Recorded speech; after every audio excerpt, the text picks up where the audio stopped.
మాజీ MLA TDP నేత వంగవీటి రాధ అస్వస్థతకు గురయ్యారు.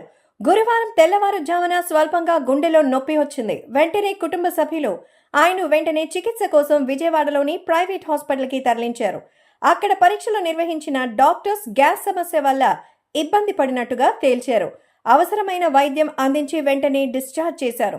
వంగవీటి రాధ అభిమానులు ఆందోళన చెందాల్సిన అవసరం లేదని, స్వల్పంగా నొప్పి స్వల్పంగా రావడంతో హాస్పిటల్కి తీసుకెళ్లినట్టుగా చెప్తున్నారు.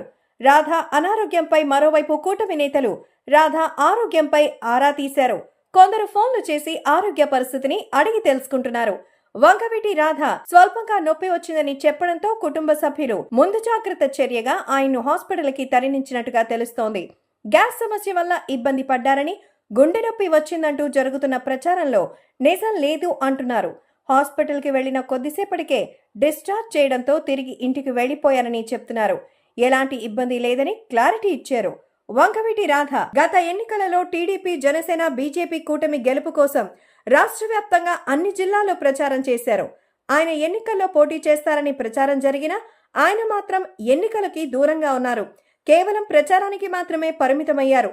చంద్రబాబు కూడా వంగవీటి రాధకు ఖచ్చితంగా సముచిత స్థానం ఇచ్చి గౌరవిస్తామని ప్రకటించారు. ఆయనకు ఎమ్మెల్సీ కానీ ఏదైనా నామినేటెడ్ పదవి ఇచ్చే అవకాశం ఉందని చర్చ జరుగుతోంది. అయితే 2 రోజుల క్రితమే నామినేటెడ్ పదవులు కొన్ని ప్రకటించిన సంగతి తెలిసిందే. అయితే రాధకు మాత్రం ఎమ్మెల్సీ ఇచ్చే అవకాశం ఉందని చర్చ జరుగుతోంది.